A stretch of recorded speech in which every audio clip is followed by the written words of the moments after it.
Halo semuanya, perkenalkan kami dari kelompok 4. Di video kali ini kami akan membahas materi tentang struktur kepemilikan dengan dosen pengampu Pak Ferdi Putra, SE, MAK, yang terdiri dari saya, Alexander Guilonenggolan, kemudian Santa Brigita Erawati Silaban, dan yang terakhir, Naomi Evelyn Tamariska Sinaga. Pertama, pengertian struktur kepemilikan. Berikut pengertian struktur kepemilikan menurut para ahli.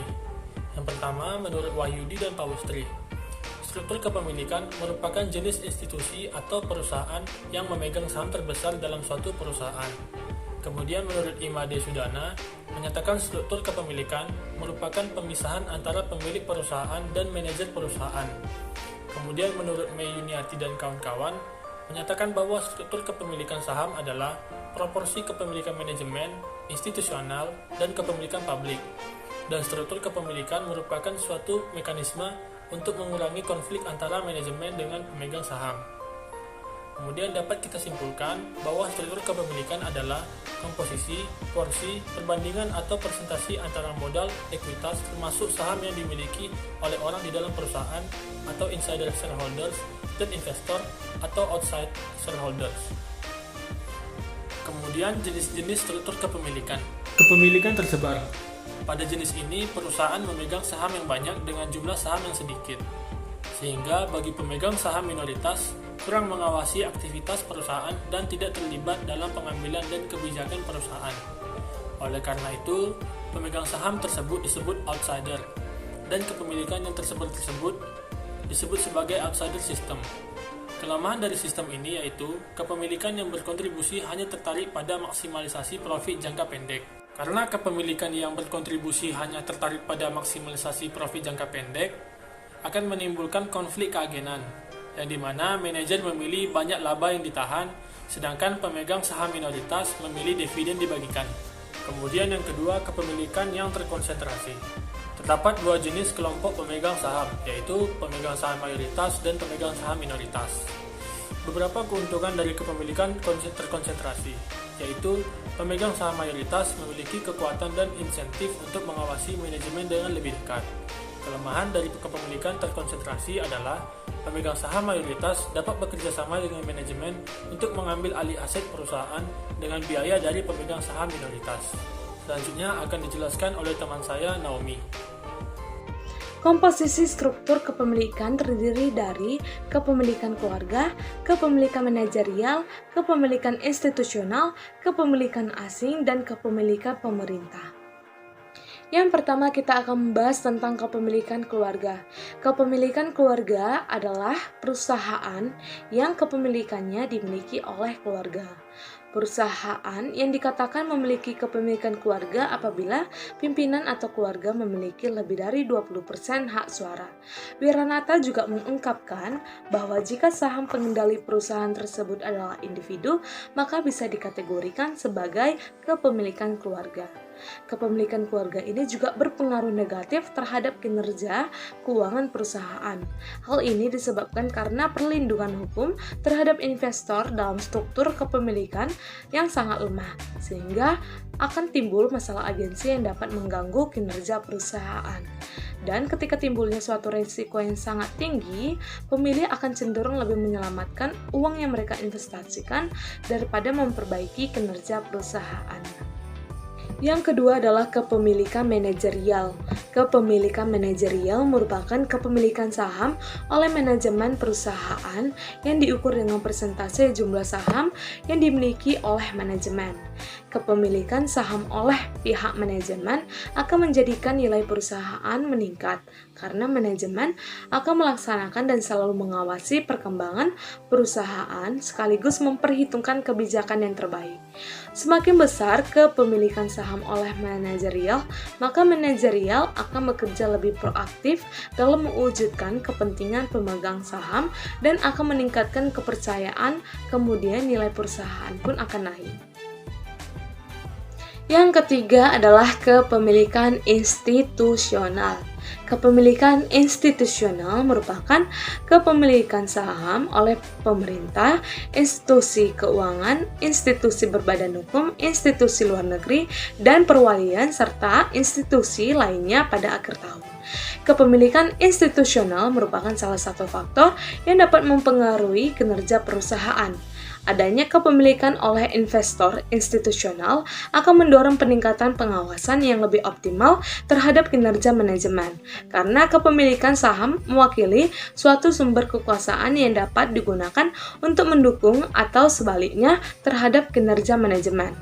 Kepemilikan institusional memiliki peran yang sangat besar dalam meminimalisasi konflik keagenan yang terjadi antara manajer dan pemegang saham.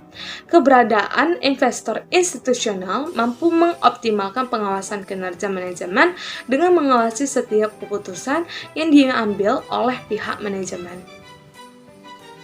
Yang keempat adalah kepemilikan asing. Kepemilikan asing merupakan porsi outstanding share yang dimiliki oleh investor atau pemodal asing, yakni perusahaan yang dimiliki oleh perorangan, badan hukum, pemerintah, serta bagian-bagian yang berstatus luar negeri terhadap jumlah seluruh modal saham yang beredar. Kepemilikan asing dalam perusahaan merupakan pihak yang dianggap concern terhadap peningkatan good corporate governance. Kepemilikan asing berpengaruh positif terhadap kinerja perusahaan. Semakin banyak pihak asing yang menanamkan sahamnya di perusahaan, maka akan meningkatkan kinerja di perusahaan yang diinvestasikan. Hal ini terjadi karena pihak asing yang menanamkan modal sahamnya memiliki sistem manajemen teknologi dan inovasi, keahlian, dan pemasaran yang cukup baik yang bisa membawa pengaruh positif bagi perusahaan. 5 adalah kepemilikan pemerintah. Menurut Sundatong tahun 2013, kepemilikan pemerintah adalah jumlah saham perusahaan yang dimiliki oleh pemerintah. Kepemilikan pemerintah diukur dengan persentase saham yang dimiliki oleh pihak pemerintah dibagi dengan jumlah keseluruhan saham beredar pada akhir tahun seperti yang dilakukan. Dalam teori keagenan, jelaskan hubungan antara pemegang saham dengan pihak manajer. Pemerintah sebagai pemegang saham pengendali seharusnya bisa mengawasi atau mengontrol kinerja dari manajer. Membahas struktur kepemilikan di perusahaan. Yang pertama, rapat umum pemegang saham. Rapat umum pemegang saham sebagai organ perusahaan merupakan wadah bagi para pemegang saham untuk mengambil keputusan penting yang berkaitan dengan modal yang ditanam dalam perusahaan dengan memperhatikan ketentuan anggaran dasar dan peraturan perundang-undangan. Pengambilan keputusan RUPS harus dilakukan secara wajar dan transparan dengan memperhatikan hal-hal yang diperlukan untuk menjaga kepentingan usaha perusahaan dalam jangka panjang. RUPS atau pemegang saham tidak dapat melakukan intervensi terhadap tugas, fungsi, dan wewenang Dewan Komisaris dan Direksi dengan tidak mengurangi wewenang RUPS untuk menjalankan haknya sesuai dengan anggaran dasar dan peraturan perundang-undangan, termasuk untuk melakukan pergantian atau pemberhentian anggota Dewan Komisaris dan Direksi. Dewan Komisaris sebagai organ perusahaan bertugas dan bertanggung jawab secara kolektif untuk melakukan pengawasan dan memberikan nasihat kepada direksi, serta memastikan bahwa perusahaan melaksanakan GCG. Dewan Komisaris dalam fungsinya sebagai pengawasan menyampaikan laporan pertanggungjawaban pengawasan atas pengelolaan perusahaan oleh direksi. Pertanggungjawaban dengan komisaris kepada RUPS merupakan perwujudan akuntabilitas pengawasan atas pengelolaan perusahaan dalam rangka pelaksanaan asas GCG. Yang ketiga, direksi. Direksi sebagai organ perusahaan bertugas ideal dalam mengelola perusahaan. Masing-masing anggota direksi dapat melaksanakan tugas dan mengambil keputusan sesuai dengan pembagian tugas dan wewenangnya. Akan tetapi, pelaksanaan tugas oleh masing-masing anggota direksi tetap merupakan tanggung jawab bersama. Direksi harus menyusun pertanggungjawaban pengelolaan perusahaan dalam bentuk laporan tahunan yang memuat antara lain laporan keuangan, laporan kegiatan perusahaan, dan laporan pelaksanaan GCG atau Good Corporate Governance. Membahas pengaruh struktur kepemilikan terhadap kinerja perusahaan. Kepemilikan perusahaan sangat penting terkait dengan pengendalian operasional perusahaan. Struktur kepemilikan diperhitungkan sebagai suatu mekanisme untuk mengurangi konflik kepentingan antara manajer dan pemegang saham.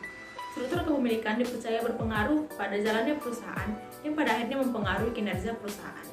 Menurut Jansen dan Macklin tahun 1976, menyatakan bahwa ada dua mekanisme corporate governance utama yang dapat membantu mengendalikan masalah keagenan, yaitu kepemilikan manajerial dan kepemilikan institusional. Karena seringkali controlling shareholder mengendalikan manajemen dan keputusan-keputusan yang diambil. Salah satu cara yang dapat mengurangi masalah keagenan adalah dengan memperbesar kepemilikan saham oleh manajemen. Hal ini dasari dengan logika bahwa peningkatan proporsi saham yang dimiliki manajer akan menurunkan kecenderungan manajer untuk melakukan tindakan yang berlebihan.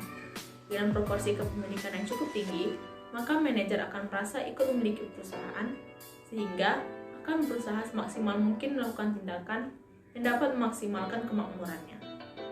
Dengan adanya kepemilikan oleh investor institusional seperti perusahaan efek, perbankan, perusahaan asuransi, dana pensiun, dan kepemilikan institusi lain akan mendorong pengawasan yang lebih optimal terhadap kinerja manajemen sehingga kinerja perusahaan juga akan meningkat.